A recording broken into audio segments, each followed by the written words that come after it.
এই ময়দানটার কত দাম! একজন পুলিশ নাই নিয়ন্ত্রণের জন্য, সব যার যার দায়িত্ব পালনে আছে। কেউ বড় কে ছোট ভেদাভেদ নাই। ধনী গরিব বড় সব ছোট, সব আলেম গায়রে আলেম একাকার হয়ে পড়ছে। অন্তরটা আপনাদের কষ্ট তো দূরের কথা, এতটাই মোহাব্বতে ভরা। যদি জিজ্ঞেস করা হয় কতক্ষণ থাকবেন, আল্লাহর আশিকরা মনে হয় আল্লাহর মোহাব্বতে বলবে ফজর পর্যন্ত যদি রাখা হয় আমরা থাকতে রাজি।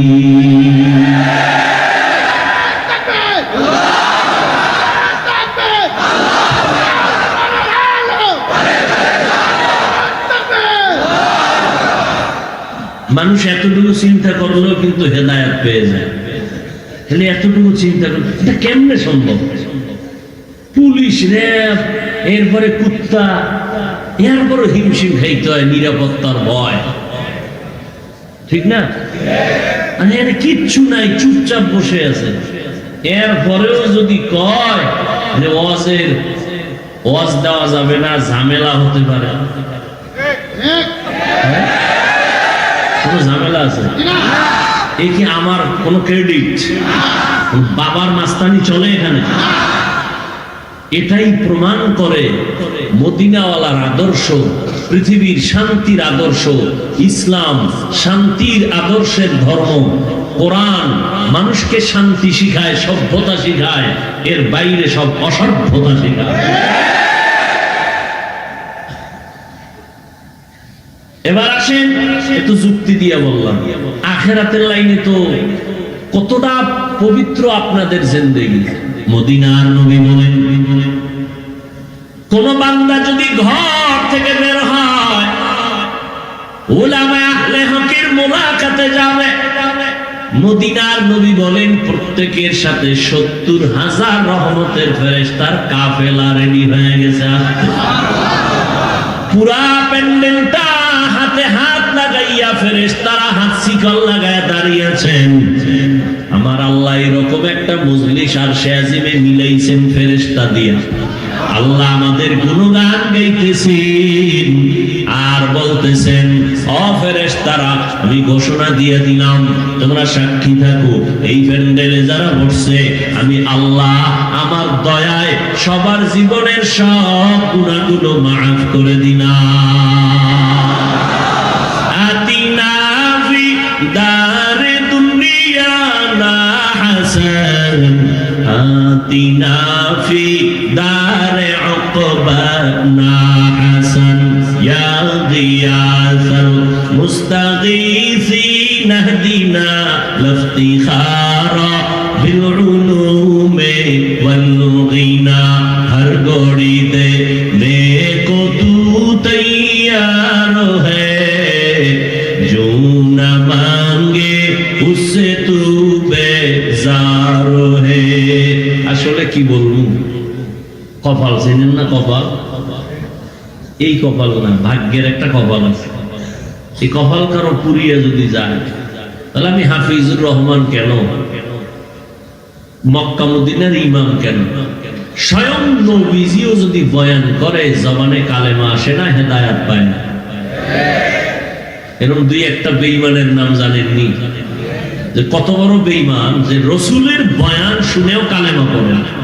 আর কপাল যদি খুলে যায় তাহলে রসুলকে জবাই করতে এসেও কালেমা পড়ে। নাম কি? এই কপালের কথাটা মনে রাখবেন। অনেকে আসছে, ওই যে একটু আগে বললাম, বসছে বেহেশতের বাগানে, করতেছে কবিরা গুনাহ।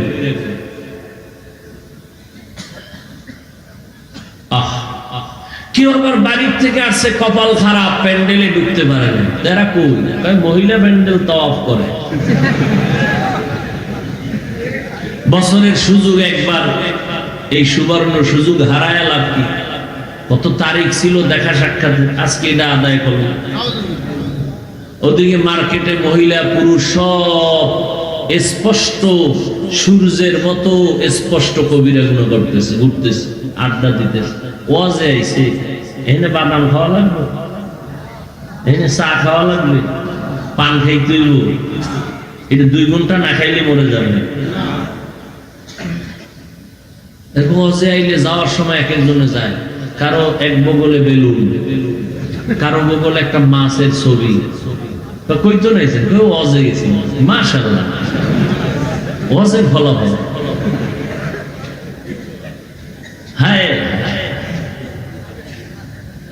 এরে আল্লাহর গোলাম, বুঝলা না, বিবেকটাকে খাটাইলা না যে আমাদের ওলামাদের কি কষ্ট।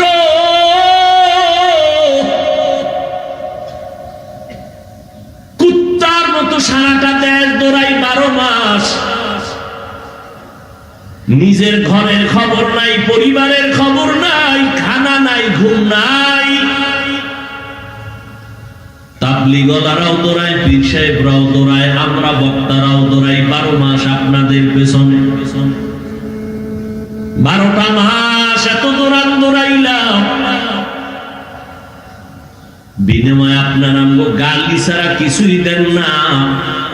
সুযোগ পেলে বিরোধিতা করেন, চরমনায়ের বিরুদ্ধে, দেওবন্দীদের বিরুদ্ধে, কওমের বিরুদ্ধে সুযোগ পেলেই বিরোধিতা। ইমামের পিছনে নামাজ পড়েন, রাস্তায় বাইরে চায়ের দোকানে আবার ইমামের সমালোচনা। ইমামের বেতন একজন কমিটির মেইন দায়িত্বশীল ডবল দিতে পারে, কিন্তু দেয় না, মাত্র মাসে দেয় 100। এইভাবে করে ইমাম কোনদিন এত গালি আপনারা দেন, আমরা শুনি, জানি, আমরা অন্ধ না। কি পরিমাণ বিরোধিতা করেন তাও জানি, তারপর একটা গালি দেই না, বরং দেখলে আগে সালাম দেই হাসি মুখে। সুযোগ পেলে বুকে লাগাই আলিঙ্গন করি, কারণ আপনার শরীর থেকে মিশকের ঘেরান আসে, সেই জন্য আমরা বুকে লাগাই। এই জন্য লাগাই, যেই তেলে বিড়ি টানো, কি পরিমাণ মিশকের ঘেরা। গাঞ্জা খাইতেছ, এরপরে প্রস্রাব করে পানি তো ভুলেও দাও না। পায়ে দিলে বলি রাগ করিস না, নিচে নাইমা যদি কও যে পাও ধরলে খুশি, আমি ওই দিন মনে করবো আমি জান্নাত পেয়ে গেছি, শুধু রসুলকে মানার এই শর্তে। ও যুবক, পোশাকটা ঠিক মতো ধুইতে পারো না, এতটা অপরিচ্ছন্ন থাকো, তোমার পাশে দাঁড়াইলে মনে হয় যেন আমার নামাজ ভেঙ্গে যাওয়ার উপক্রম। মনেরটা মনে রাখছি, কিছুই বলি না, একদিকে দোয়া করি, আল্লাহ আমার কলিজার যুবকের হেদায়েত দাও। দোয়া চলতেছে চলতেছে চলতেছে, সালামটা হাসি মুখে দে। ও বাবা, আমিও তো তোমার মতো এক যুবক, তুমিও মুসলমান, আমিও মুসলমান, তোমার আমার আল্লাহ এক, নবী এক, কোরআন এক, হাদিস এক, তোমার আমার কাবা এক, তোমার আমার ধর্ম এক, তোমার আমার কালেমা এক। তুমি আল্লাহ চিনো, কোরআন চিনো, হাদিস চিনো, নবী চিনো, জান্নাত জাহান্নাম সম্পর্কে তুমি জানো। তোমাকে তো আমার বয়ান দেওয়ার প্রয়োজন ছিল না, আজকে তো বয়ান দেওয়ার দরকার ছিল চট্টগ্রামের পাহাড়ে ঢুইকা, কারণ ওখানে খ্রিস্টান মিশনারিরা মুসলমানদের ধর্মান্তরিত বানাচ্ছে। আজকে বয়ান দরকার ছিল ঠাকুরগা পঞ্চগড়, ওখানে টাকা দিয়া মুসলমানকে কাঁদিয়ে নিয়ে বানাচ্ছে। কিন্তু দুঃখ, ওখানে কখন যাব? তোমার পেছনে ঘুরতে ঘুরতে ঘুরতে ঘুরতে আল্লাহর কসম পাগলের মতো হয়ে যাই না, ঘুম না খানা।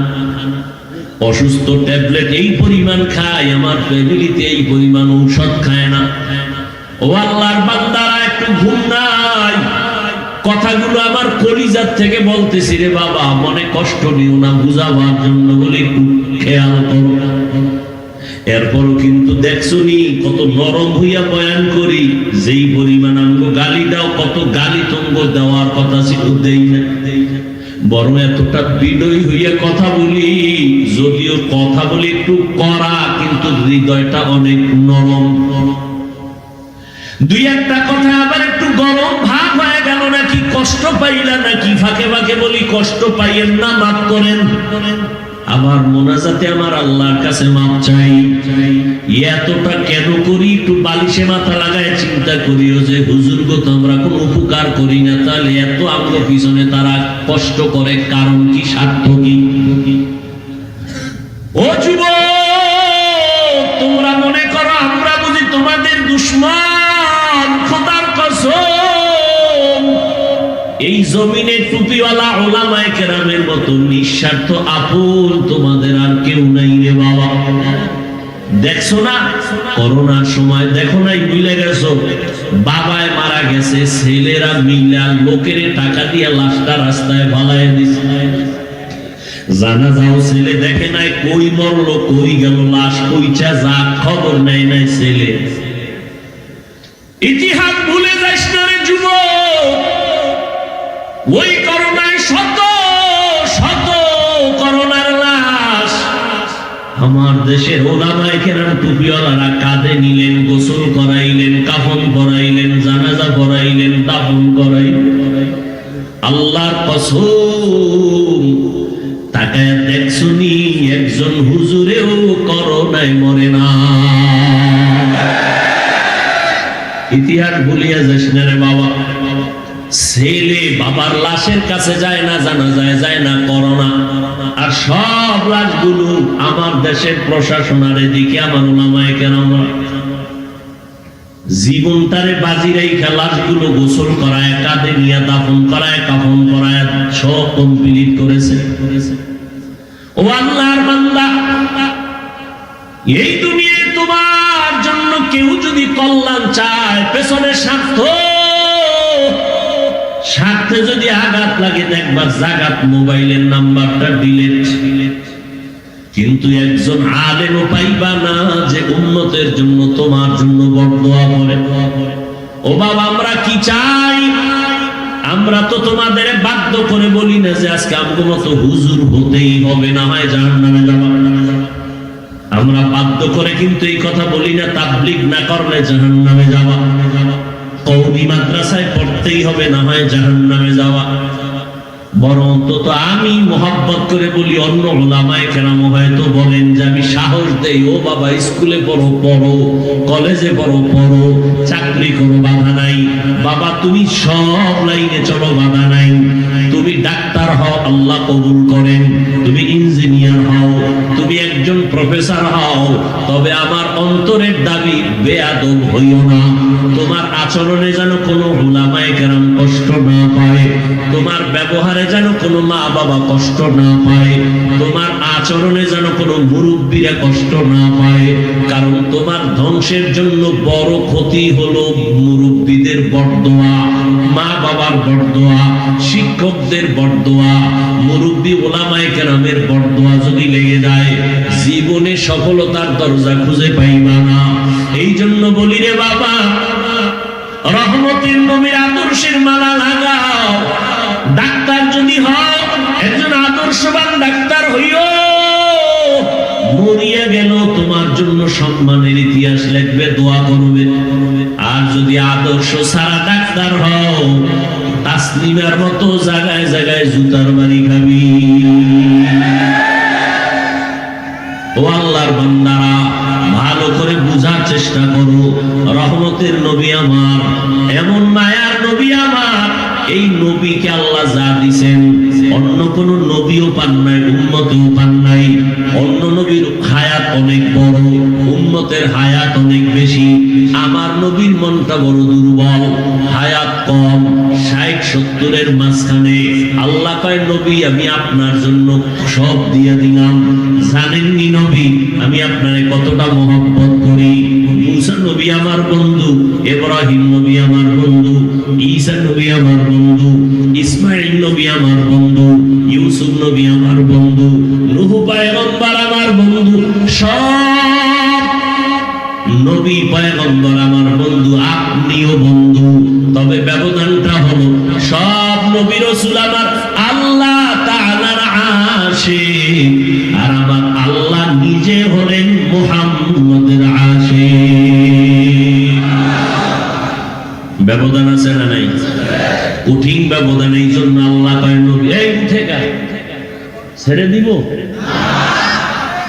ভাল লাগে না? না, তুমি না মামার বাড়ির অনুষ্ঠান মনে করছো, মন চাইলে বসবা, মন চাইলে উঠে যাবা। ওই যে একটু আগে বলছি কপাল, কপাল যদি পুড়ে যায় তো এতগুলো আল্লাহর বান্দাদের নিয়ে মা বাবার জন্য দোয়ার সুযোগ আর পাবেন? এই সুযোগ ছেড়ে দেওয়া মানে কপাল পোড়ার পরিচয়। আমারও তো একটা টাইম আছে, আমি ছেড়ে দিব অল্প টাইমেই। আপনাদের কথায় তো আর আমরা চলি না, এর মধ্যেই ডিস্টার্ব করেন। আপনার যদি দীর্ঘ টাইম বসার ব্যারাম থাকে যে না পারেন না, তাহলে ভিতরে বসছেন কেন? কত আল্লাহর বান্দারা বাইরে দাঁড়ায় আছে, আপনি ওইভাবে দাঁড়াইতেন, ফাঁকে ফাঁকে বিড়ি টানতেন, আবার খারাইতেন, দেখতে মনে ঝামেলা। ভেতরে ঢুকে ডিস্টার্ব করেন কেন? এটি কোন বদ অভ্যাস? আর একটু সামনে আগাবো। আল্লাহ সবাইকে কবুল করেন। আমরা হুজুরেরা এমনিই তো আপনাদের নজরে একেবারে বোকা, আমার মাথায় কিচ্ছু নাই, সব আপনাদের মাথায়। কারণ আপনারা গাঞ্জা খান, মদ পান করেন, বেপরদায় চলেন, দুনিয়ার আকাম আপনারা করেন, বুদ্ধি সব আপনাদের, আমার মাথায় কিচ্ছু নেই। এই জন্য পাও ধরে দেখেন না কতটা ছোট হয়েছি, মনে হয় আপনার কাছে আমি ঠেকা, পাও ধরে ধরে বয়ান করতেছি, কতটা দুর্বল আপনাদের কাছে আমরা। আল্লাহ আকলকে পরিশুদ্ধ করে দেন। ভাইরা আমার, কি কথাটা বলতেছিলাম দেখছেন? এরকম এক একটা পেস লাগাইলে কি করার?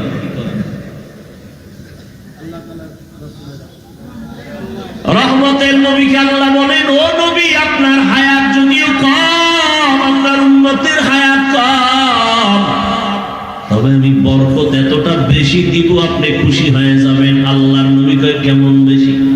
কয় নবী আপনার উম্মতের জানায় দেন, অন্য নবীর উম্মত যদি 1000 মাস লাগাতার ইবাদত করে, কয়দিন? 1000 মাস। আমি আল্লাহ আপনার মোহব্বতে আপনার উম্মতের ওই 1000 মাসের সওয়াব আমি এক রাতে দিয়ে দিব। কয় রাতে?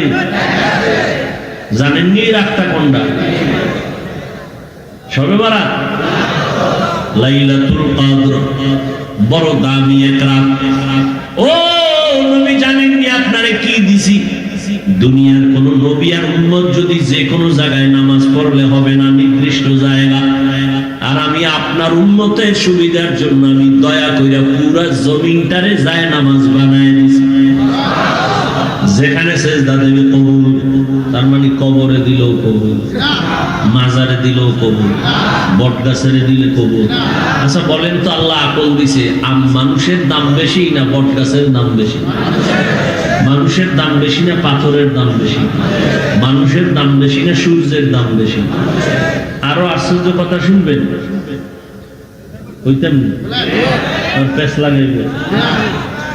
রাসূলের হাদিস, বাইতুল্লাহর থেকেও মুমিন বান্দার দাম আল্লাহর কাছে অনেক গুণ বেশি। অমুমিন তোমার এত দাম, তুমি বটগাছের পূজা করবা কেন? বটগাছ তোমার পূজা করবে। তুমি পাথরের গোলাম হবা কেন? পাথর তোমার গোলাম হবে। তুমি আল্লাহর গোলামি করবা। দুনিয়া সব আমার গোলাম, আমরা আল্লাহর গোলাম। এর নবীরা আসে, আমি পাথরের সেজদা দিব কেন? পাথর আমার গোলাম, গোলাম রে মালিক সেজদা দেওয়াটা এটা ভালো কাজ না। তুমি মালিকের সেজদা দেও, দেখবা দুনিয়ার সব মাখলুক তোমার পায়ের কাছে চলে আসবে। আল্লাহ দেখাইছে সূর্য আমার কথা শুনতে বাধ্য, আমি সূর্যের কথা শুনতে বাধ্য না। বাতাস আমার কথা শুনতে বাধ্য, আমি বাতাসের কথা শুনতে বাধ্য না। সুলাইমান নবী বাতাসের কয়, এই বাতাস চুপ, স্টপ হয়ে যায়, স্টপ, চলাফেরা বন্ধ। বাতাস এখন এইভাবে চলো। জিনের সুলাইমান নবী চালায়, নদীর মধ্যে পানি নাই, আল্লাহর প্রিয় বান্দা চিঠি লেখা কয় নদীর মধ্যে ফালায় দাও, শুকনা নদীর মধ্যে চিঠি ফালায় দিছে, পানি শুরু। বুঝেন না কিছু? কি বুঝেন? এটা কাফের হয়ে গেছে। হ্যাঁ, এরে নবীর উম্মত ভালো করে বুঝেন, আল্লাহর প্রিয় বান্দা যদি আল্লাহর গোলাম হতে পারে, গোটা দুনিয়া তার গোলাম হবে। বাঘ তার কথা শুনবে, মাছ তার কথা শুনবে, গাছ তার কথা শুনবে। এই বিশ্বাসটাই অনেক টুপিওয়ালাদের মধ্যে নাই। খুব বয়ে বয়ে খালি পেছ লাগায়, এটা কেমনে সম্ভব, কেমনে সম্ভব? আরে মিয়া, আল্লাহ যদি কুদরতি ক্ষমতা দেয় বান্দাকে, এটা সম্ভব হবে না কেন? ওমর ফারুক চিঠি লিখছেন, চিঠি লিখে বলে নদীর মধ্যে ফেলে দাও, শুকনা নদী, পানি নাই। সবাই কইছে খলিফাতুল মুসলিমিন, পানি নেই, কি করার? চিঠি লিখে দিস, কি লিখছে সে জানে, আল্লাহ জানে। কইলা নদীতে ফালায় দাও, দেওয়া মাত্র পানি শুরু। কাফের খাওয়া ওমরে ফারুক রে। আচ্ছা, আমাকে একটা সহজ কথা জবাব দেন তো, গ্রামে এলাকায় হাল চাষ করে না গরু দিয়া? কারা করে? বড় হুজুরেরা, এমপি সাহেবরা, একেবারে থাক ক্লাসের মানুষ, তাই তো? আচ্ছা, ও যখন গরু রেখায় দাঁড়ায়নি, বুঝেন? ও যদি কয় গরু ডাইনে যা, ওর ভাষায় যায়নি, বামে যাইতে বললে একটা গাঞ্জাখোর, একটা থার্ড ক্লাসের মানুষ, বেআমলওয়ালা, বেনামাজি, ওর কথা গরু শুনলে তাকওয়াওয়ালা, জিকির করনেওয়ালা, খাঁটি আল্লাহওয়ালার কথা শুনবে না কেন?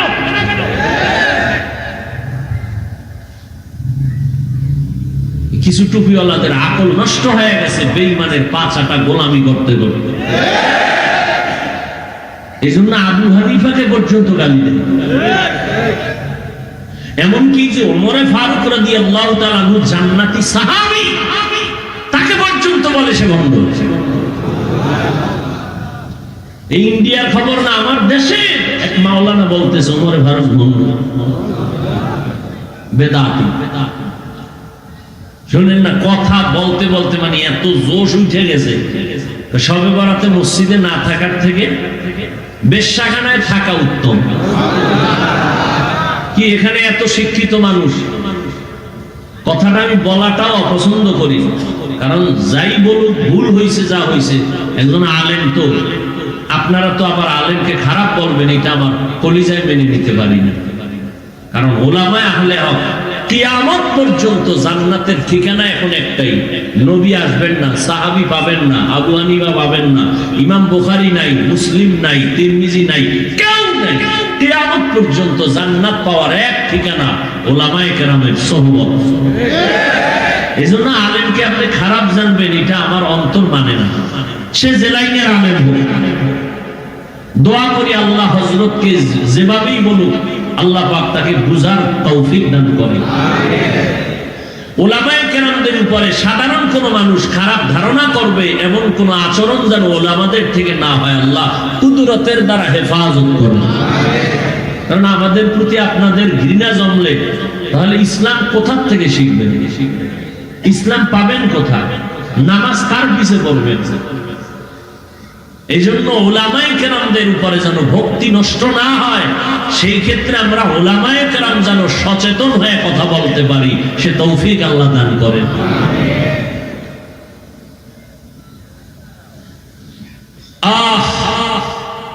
রহমতের নবী আমার এমন এক সময় মক্কা নগরীতে আসছে, যেই সময় মক্কার মানুষ ছিল চূড়ান্ত চরিত্রহীন, লম্পট, এতটাই খারাপ, কন্যা সন্তানকে অপছন্দ করে।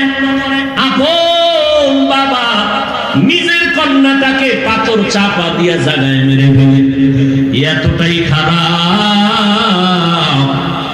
জমিনের প্রধান একটা বরকতের ঘর বাইতুল্লাহ, প্রথম ঘর। ইন্না আউওয়ালা বাইতিন উযিয়া লিন-নাসি লাল্লাযী বিবাক্কাতা মুবারাকাও ওয়া হুদা, মুবারাকাও ওয়া হুদাল লিল-আলামিন।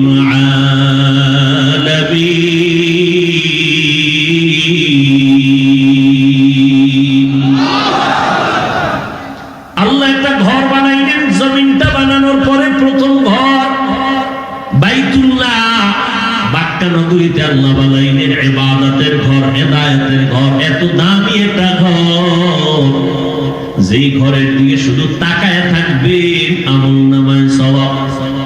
যেই ঘরের আঙ্গিনায় 1 রাকাত নামাজ পড়বেন 1 লক্ষ রাকাত নামাজের সওয়াব। এত দামি একটা ঘর, মক্কার মানুষ এতটাই চরিত্রহীন, খারাপ। নারী আর পুরুষ একত্রিত হয় বাইতুল্লাহ ঘুরে চতুর্পার্শ্বে, তাও আবার উলঙ্গ দল। কতটা খারাপ।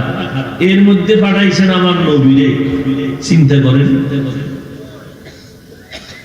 বড় কঠিন এক বিষয়। রহমতের নবী, এর মধ্যে নবী আসছেন যেই মক্কার মানুষগুলোর মতো খারাপ জমিনের কোথাও নাই, কন্যা সন্তান পছন্দ করে না। আমার দেশে এখনো কিছু কুলাঙ্গার আছে, কুলাঙ্গার, কন্যা হলে কষ্ট পায়, বউয়ের সাথে রাগ করে কথাই বলেন। কুলাঙ্গার আছে নি? তোরে আল্লাহ সন্তান না দেওয়াই উচিত, রাগ করে বানায় রাখা উচিত আজীবনের। আল্লাহ হেদায়েত দান করেন। এরে আল্লাহর গোলাম, 5টা সন্তান ছেলে হলেও কি লাভ হবে যদি ছেলেদের কারণে বাবার হাতে হ্যান্ডকাপ লাগায় পুলিশ? ওই রকম ছেলে 10টা হলেও লাভ নাই। আর জাতের ছেলে যদি একটা বানাইতে পারো, জীবন খুলবে, কপাল খুলবে। তবে এর পরেও কন্যারা বাবার জন্য যেমন জীবন দেয়, দুনিয়ার কোন ছেলে এত অগ্রিম ভাবে বাবার জন্য কাঁদে না, কোন ছেলে না।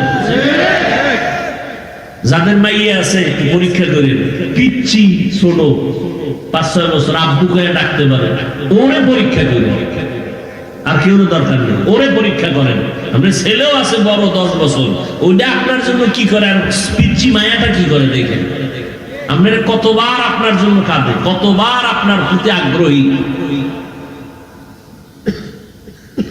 আল্লাহ কয়, বান্দা ছেলে দিয়ে আমি, মেয়ে দিয়ে আমি, তুই বউয়ের সাথে রাগ করো কেন? বরং বউরে পুরস্কার দিবি, তোর আমানতটা সে যে বহন করলো, কত কষ্ট করছে, রাতে ঘুমাইতে পারে না, খাইতে পারে না, কত কষ্ট করেছে জীবন ভর। পুরস্কার দিনা তুমি রাগ করো কেন? আল্লাহ যদি চান 5টা ছেলে দিয়া তোমার যত উপকার হবে, এর থেকে বেশি উপকার আমার আল্লাহ একটা মেয়েকে দিয়েও করাইতে পারে। আল্লাহ পারেন। দেখেন, আমার নবী তো নবী, কোন তুলনা নাই। সেই নবীর একটা ছেলে নেই। মক্কার কাফের মুশরিকরা ঘুরে আর কয়, মুহাম্মদের কোন ছেলে নাই, মইরা গেলে বংশ রক্ষা হবে না, নির্বংশ হয়ে যাবে। 1500 বছর পরে তাকাইয়ে দেখো, ওই দুশমনের নাম দুনিয়ার কেউ জানে না, হাদিসে থাকার কারণে উলামায়ে কেরাম জানে। কিন্তু আমার নবীর যদিও কোনো ছেলে নাই, কিন্তু 1500 বছর পরে গোটা দুনিয়াতে তাকাও, নবীর এই পরিমাণ রুহানি সন্তান, লক্ষ কোটি কোটি সন্তান এক পায়ে দাঁড়ানো। নবীর মোহব্বতে তারা জীবনটাও যদি লাগে রাস্তায় বিলায় দিবে। নবীর গুণগান চলতেছে, বেঈমানের মুখে চলে, মুমিনের মুখে চলে, চলতেছে, লেখক লিখতেছে। আর ওরা যারা গর্ব করেছিল ওদের নাম কেউ জানে না। নবীও কয়, আমার কোন একটা ছেলে নাই, আমি 4 কন্যার বাবা। ও কন্যার বাবারা, আল্লাহর শুকর আদায় করিও। একটা কন্যা যদি পাও, তুমি একটা জান্নাতের মালিক হয়ে গেছো। 2টা কন্যা পেয়েছো, 2 জান্নাতের মালিক। 3টা পাইছো, 3 জান্নাতের মালিক। 4টা কন্যা পাইছো, 4 জান্নাতের মালিক। এক বাবা খুব খুশি, জান্নাত পাইছে। মাইয়া কয়টা? 3টা, জান্নাতের মালিক হয়ে গেছে। আমি বললাম, আপনার মাইয়ারা কি মালিক? গ্রামীণ ব্যাংকের মালিক। এরে আল্লাহর গোলাম, রহমতের নবী, মাত্র 13টা বছরের ব্যবধান, মাত্র 13 বছর। মক্কা নগরীটাকে অন্যরকম সাজায় ফেললেন। মানুষগুলো ছিল চরম খারাপ, এখন ওই মানুষগুলো স্বর্ণের মানুষ হয়ে গেলেন। আল্লাহ জিব্রাইল আমিনকে লিস্টি দিয়া কয়, যাও নবীরে পৌঁছায় দাও, লিস্টির মধ্যে যত নাম আছে নবী যেন ঘোষণা দিয়ে দেয় এরা সব বিনা হিসাবে জান্নাতি। মাত্র 13 বছরে চূড়ান্ত খারাপ মানুষগুলো লাইনে চলে আসলো। রহমতের নবী একটা বেতের বাড়ি দিলেন না, একটা মিথ্যা কথা জীবনে বললেন না, একটা গালি দিলেন না। নবীর সামনে দাঁড়ায় অকথ্য ভাষায় গালি দিচ্ছে ইহুদি, নবী জীবনে একটা গালির জবাব দেন নাই। আরো আশ্চর্য কথা, নবী জীবনে কোনোদিন চোখ গরম করে কারো দিকে তাকান না। আমরা কি করি? আমাদের চরিত্র কি? শাসনের বেলায় শোষণ বড় কঠিন। ছাত্র অন্যায় করবে, শাসন করবে, শোষণ করা যাবে না, হারাম। সন্তানকে শাসন করবেন, মা বাবার শোষণ করা যাবে না, জুলুম করা যাবে না। অন্যায় করছে একটা এমন যে ধমক দিলে শেষ। আপনি যদি সেখানে ধমক দিতে যায় 2টা দেন, তাহলে একটা দেওয়া ইনসাফ, 2টা দেওয়া জুলুম, বিচার হবে আল্লাহর আদালত। এরপরও সাবধান যে চেহারায় কোনো আঘাত করবা না, হারাম।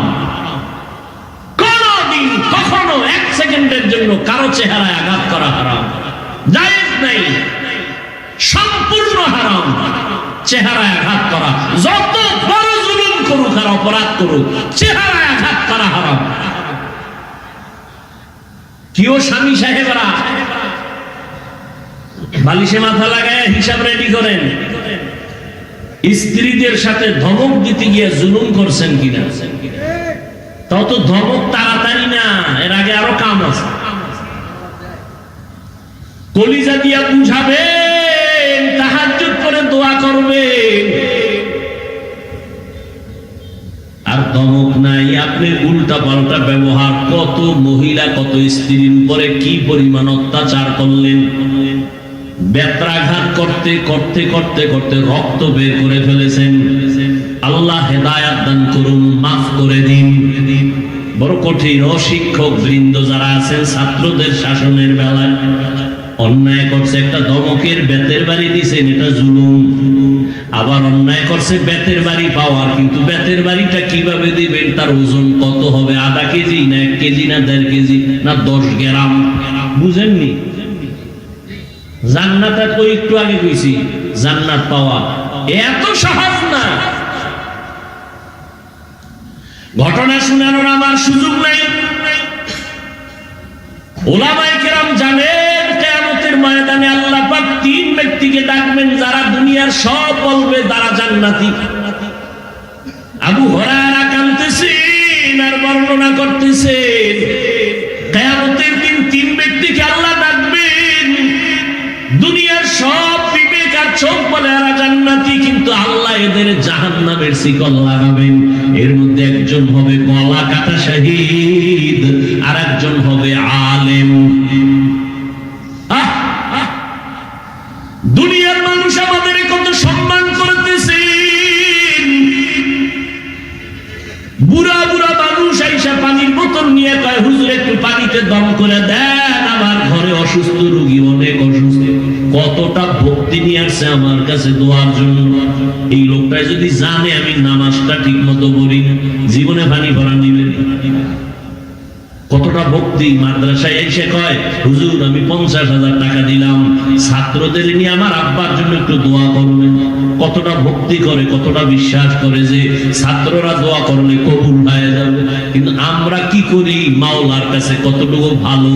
মানুষ আমগো যেই পরিমাণ ভালো মনে করে, আমি আল্লাহর কাছে ওই পরিমাণ ভালো হইতে পারলাম না।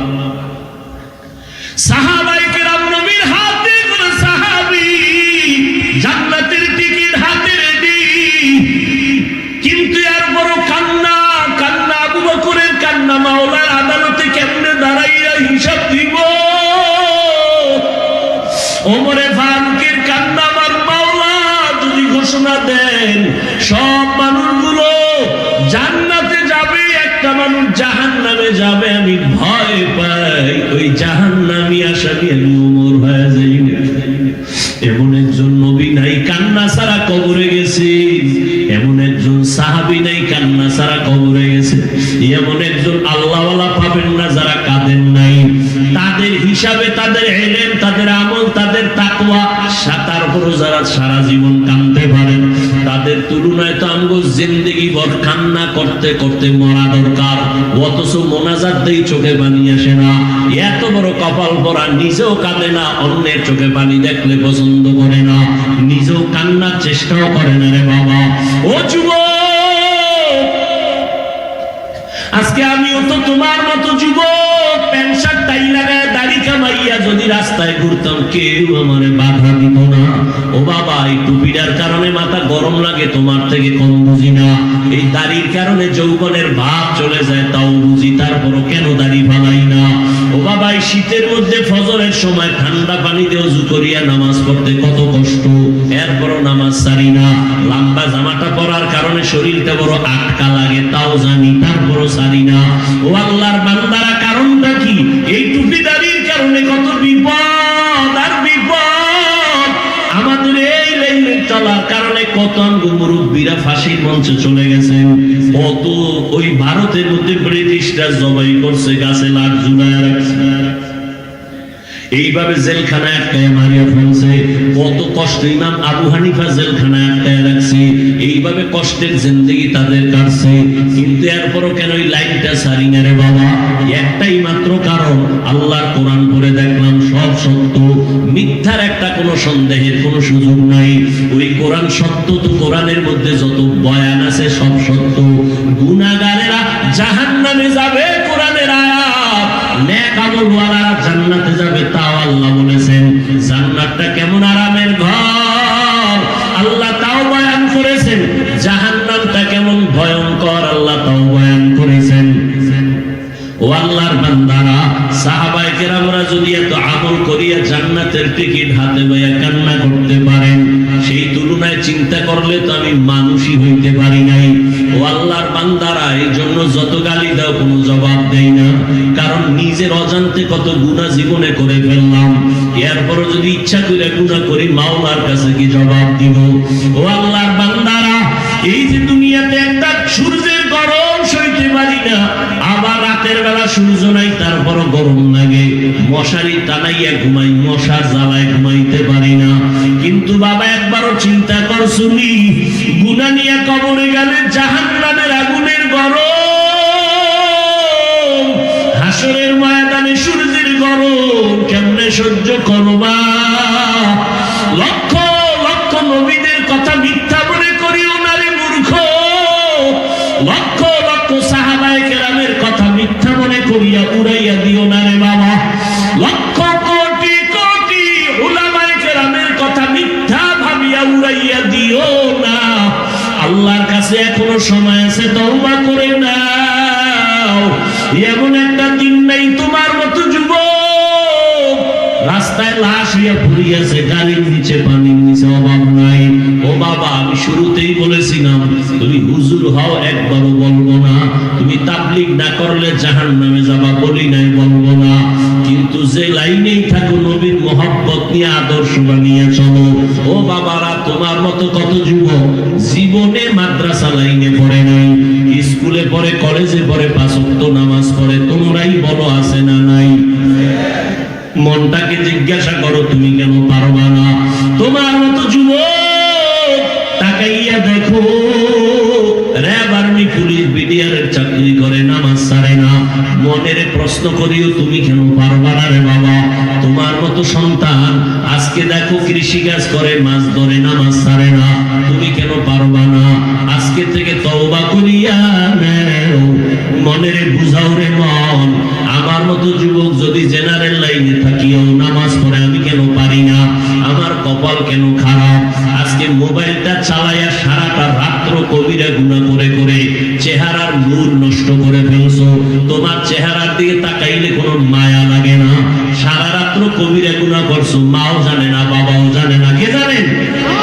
মোবাইল চালাইয়া চেহারা নষ্ট করে ফেলেছো, যত মেডিসিন লাগাও কোনোদিন আর ভালো হবে না। ও যুবক,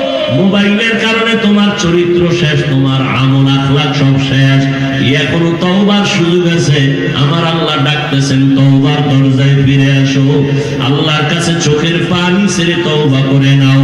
তবে শুনতে বলছি, হেদায়েতের মালিক আল্লাহ।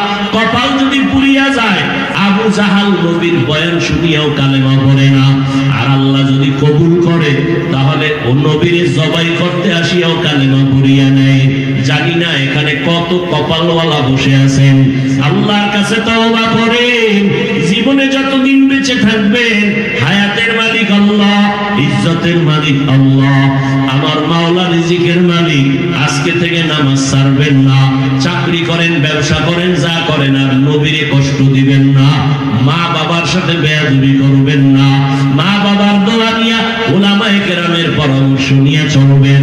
তওবা করার মতো যদি অন্তরে নিয়ত হয়, আল্লাহর কাছে তওবার নিয়তে দুটো হাত উঁচু করে দেখায় দেন।